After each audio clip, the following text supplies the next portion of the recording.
Yeah, so obviously it's the next day. Yeah. We were kind of tired last night, Yeah. so we decided to move the rest of the episode to today. So, That that's welcome. all good. Nobody's hurt, so we're gonna pick up right back where we left off with Alabama and South Carolina. What do you Yeah. got for us? Yeah. It was closer than what it should have been.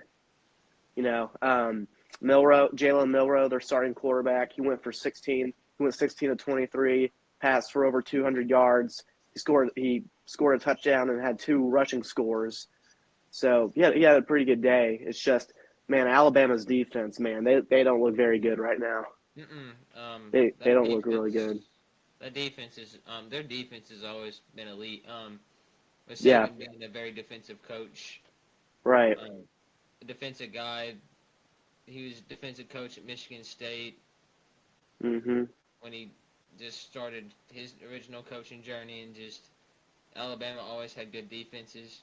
Mhm. Um, Well, in that case, remember Nick Saban was actually coaching under Bill Belichick when he was at Cleveland. I mm-hmm. bel I believe. 'Cause, yeah. Nick Saban was at. You'd have to fact check that. Like I might fact check it in a minute, but like Yeah. Nick Saban has always been a defensive minded coach, and we Right. know that, and so that's why Alabama's defense isn't what it used to be. Mhm. Yeah. That's something we clearly noticed. And obviously that special teams near the end was a little sloppy with South Carolina recovering that onside kick. Right. And actually, Nick Saban was the defensive coordinator. He was the defensive coordinator for the Browns from 1991 to 1994. Okay, So so yeah, yeah, that's definitely some good pedigree that he has right there. yeah. But no, yeah, Alabama's defense, because they were up, back a couple weeks ago when they faced Georgia, they were up 28 to nothing, and they gave up a 28-point lead like that. Didn't they allow like 38 unanswered or whatever? I mean, to be fair though, that they made Carson Beck throw three turnovers though, so Right. Yeah. So yeah, I mean but it's neither here nor there for that game. yeah, but against Vanderbilt, they couldn't stop the run. They couldn't stop anything. And then last week, they were just very inconsistent across the board. And credit to South Carolina, Shane Beamer had his guys ready and prepared, and they almost pulled off a huge upset. Oh, another one. It would have been Yeah. crazy. This year's been very eerily similar to a 2007 season where Yeah. it seems like everybody's going down. Yeah. No, it's crazy, and I know I said this last time, but especially in the SEC, it's very close. Same as the Big 12. Big 12 is wild right now. Yeah. The teams Yeah. that were expected to win it are near the bottom. Right. Yeah. Good old Yeah. Texas Tech is sitting at the top. Yeah, and I believe they had a bye week last week, so they'll be Oh back. yeah, They'll be back to uh, play. yeah, we're playing them B, with the Baylor Bears.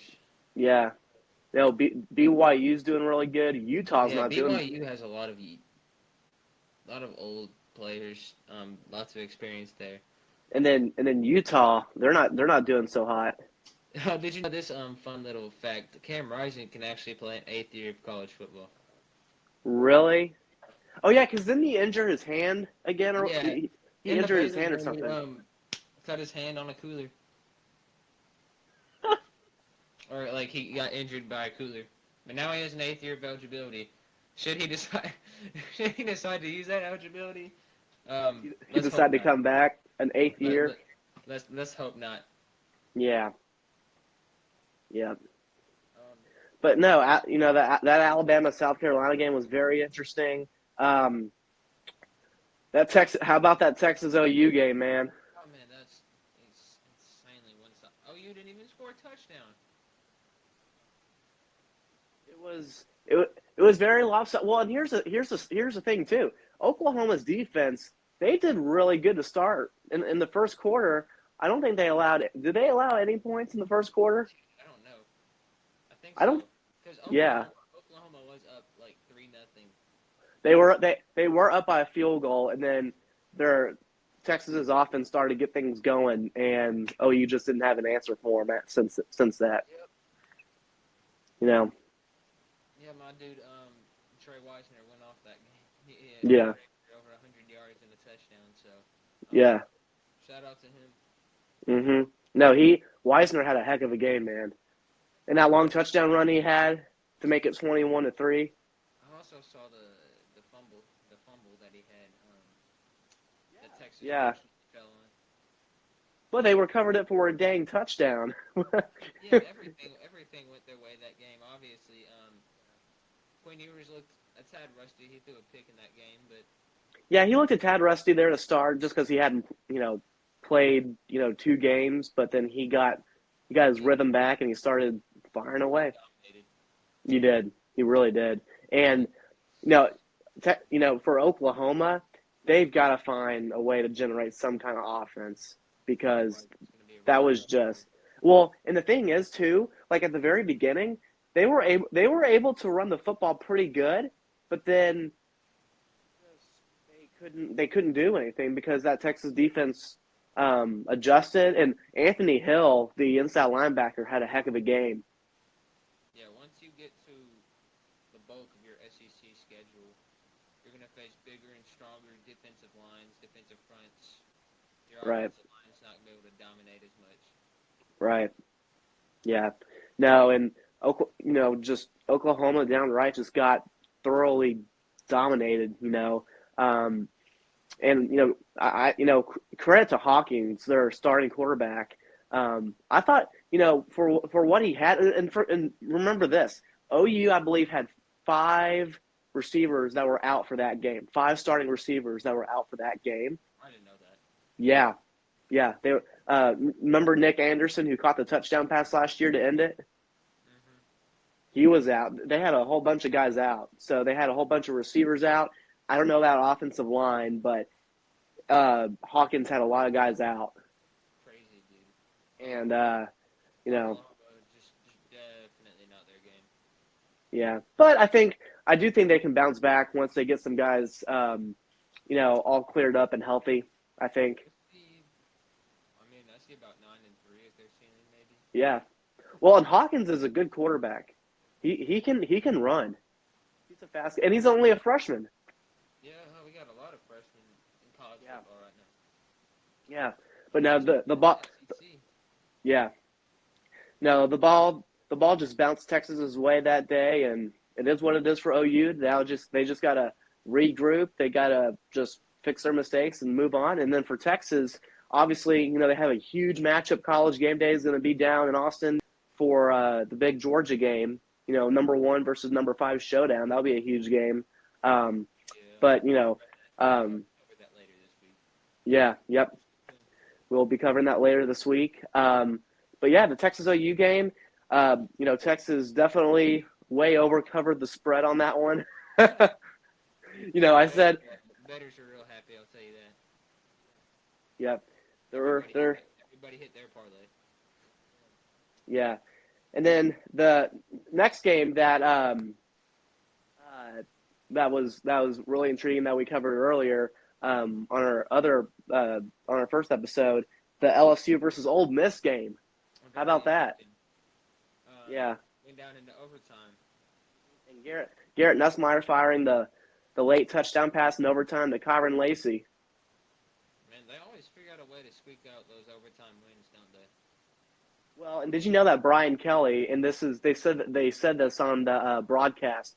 They said that I believe he's 13-0 when he plays night games in Tiger Stadium at LSU. That's crazy. That really is crazy. That's ridiculous, dude. Yeah. Well, and while I was watching that game, man, LSU's defense, they have way improved from last year. I believe last year they weren't good at all on defense. At all. I mean, they couldn't stop they especially couldn't stop the run. Passing, they weren't very good. Obviously they were led by Jaden Daniels last year, but this year, Garrett Nussmeier, he's playing pretty solid. He was a little bit inconsistent, but he was able in the fourth quarter to rally back and pull off a big win. And then I thought, on the other side of things, I thought Jackson Dart, I thought he played pretty well. I thought his receiver, I thought there were definitely some balls that his receivers could have caught, maybe overthrows, but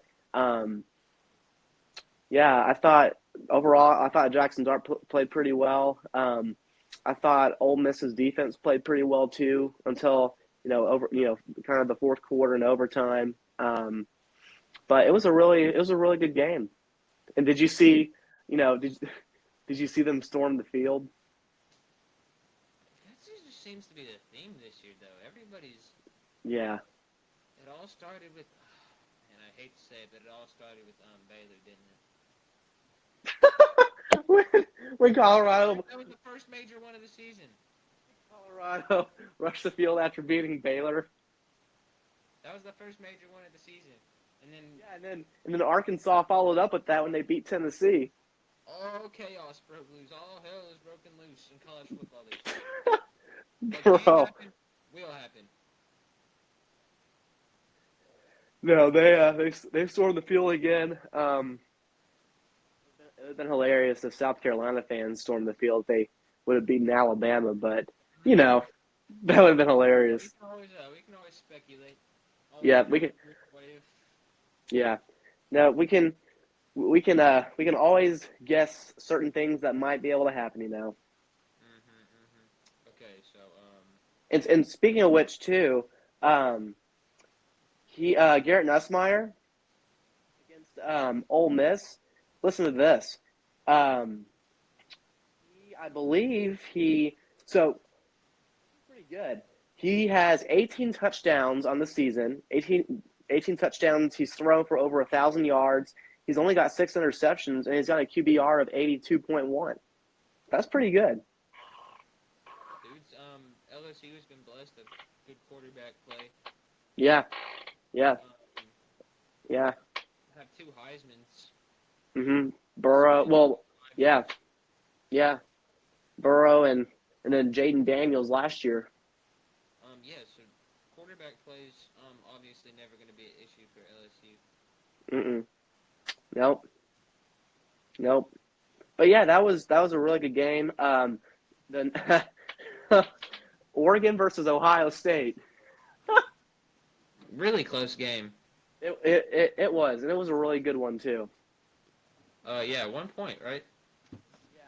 And actually, so Ohio State's quarterback Howard, I believe on the last play before the game ended, he was trying to slide before or get down before the clock kept running to try and call a timeout. Or I don't know if they had any timeouts, but they ran out of time and they couldn't kick it.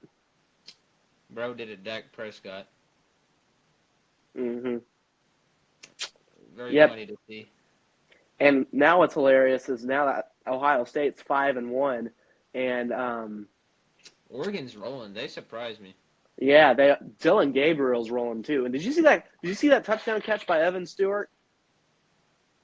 Can't recall that I have, but I know it was huge in the game. Obviously, swung the impact for swung the game in Oregon's favor. Yeah, no, it was a really good game. And I didn't get to watch it all that much because I was going back and forth between the LSU, Ole Miss, and Oregon and Ohio State. But I think Oregon, they went for a 2-point conversion, and that's what kind of set their tone for the rest of the offense for that night for Oregon. I'm pretty sure. Oh man, Evan Stewart had a huge game. But, yeah, he had a big game. Evan Stewart had 7 receptions, 149. Whew. And caught a touchdown. The touchdown he caught has 69 yards. Mhm. Yeah. No, he balled out. He balled out for sure. Dude is a player. I'll tell you that. Yeah. Well, and Dylan Gabriel, I think, really needs to be recognized because think about this. He's transferred to so many schools now. He was at UCF. He was at Oklahoma. was. Yeah, well, yeah, he was at Oklahoma. So UCF, I think, I got a feeling there was another school he went to. No, it's just been UCF, UCF, Oklahoma, Oklahoma, and then Oregon. Oregon. That's And, it. I mean, and he's really popped off. dude had a whole career Uh-huh. at UCF, Yeah. and just to think, players can do that now in this era of college football. Mm-hmm. COVID has sort of created a eligibility madness Right. type thing. Obviously he suffered a huge injury. I think in the American Conference game Wasn't it when he was with UCF? was with when he was with UCF. Yeah. He got injured, and I'm guessing he got more eligibility that way. But Yeah. Yeah. man, but dude has been playing a long time, playing at a high level for a really long time. Yeah. And he's definitely got plenty of experience. Those left-handed quarterbacks from Hawaii sure know how to throw the ball, do they? Yeah, and he can take off too. He's a He's bad at speedster. drawing a lot of comparisons to Mariota. I did see that Oregon did like a 12-man formation or something that involved 12 men on the field that the NCAA was investigating. Something came out about that. Hmm. I don't know. I just Can't imagine that being the best legal. thing for Oregon. Yeah. But and another example, they stormed the field after beating Ohio State. I'd storm the field. Well, yeah, I'd probably The storm the field field, but stormings are getting out of control, dude. yeah. Well, because it can get dangerous. People can get hurt. I I mean, mean, it's fun, the football but player, it's different with basketball because yeah, those players aren't wearing any padding yeah, when they storm the court. The football hmm players are wearing padding. I think they're a little bit more protected, but yeah, these field stormings are getting way out of hand. Like yeah. something needs to be regulated. Like I'm all for good fun. But when it comes But to safety, I mean, yeah, yeah, I mean, I would be the first dude to storm. I mean, when Baylor stormed the field against Oklahoma 2 years back, I yeah, would have been one of the first ones to do it. yeah. So I mean, it's Well, and, all risk to reward ratio. and the same thing remember when A&M beat Alabama a couple of years ago? I mean, they had a field storm. I wanted to get on the field, but I was on the third deck. I mean, you would have But figured out a way. there's always a way. Yeah, there's always a way. Gosh dang it, this field storming epidemic wouldn't have happened if Baylor just took care of their business. You have Okay. Colorado storming on a 3-9 Baylor team from a year ago. More Rock on. important. More Yes. important. Yes. All Okay. righty. That is, I believe, Wait, episode. did we cover? Did we? There's some other stuff we can talk about. Cause, We'll talk about the Jets and Bills. well, we can do. Um, let me see. We can still highlight Ashton Genty. Oh, His yeah. game that he had. Yeah. Obviously, this is getting a little unscripted, guys. So, hey YouTube. Yeah. Yeah, obviously still going crazy. On pace to What? break Barry Sanders' record still. A Mm-hmm. correction from last video, he is a junior, not a senior. Golly. And the prediction about the game against Colorado and Kansas State, I was so close to getting that prediction right. Yeah. Well, and my Heisman Trophy candidates right now. I mean, to me, they haven't. Did Miami play last week? No, I don't think so. No. So they haven't really changed. I still have Ashton Genty number one, Travis Hunter number two. I Cameron, think you throw Dylan Gabriel in there now though. yeah, I'd probably put him at four. Probably He's put either three or four. And then I what don't about know. Shador? What about Shador Sanders? There's, it's a fine line with him. I don't know. Yeah, He just he throws the ball an insane amount, so I think you got to take that into account. But yeah, yeah, obviously, this Heisman race is a one horse race with just Ashton Genty right now. He's got to yeah. figure it. He's he's insane, man. Unless Travis Hunter starts breaking records, then I don't see anybody beating him in the Heisman race. So Yeah, I think we can call it a wrap now. yeah. That's pretty Um, much it. yeah, I mean we covered these episodes aren't going to be as long because just to recap, we're not too much Yeah, statistics and game planning behind it. We're just yeah, telling yeah. you what happened. Yep. Just giving you the details of last week, and then we'll get on to this week's matchups later on this week. Uh, See you Friday or Thursday. Yep. Obviously this video is coming out soon, so yeah, just stay tuned, guys. Alrighty. Plenty of exciting things going to happen in this channel. Heck yeah. All right. All right. See y'all later.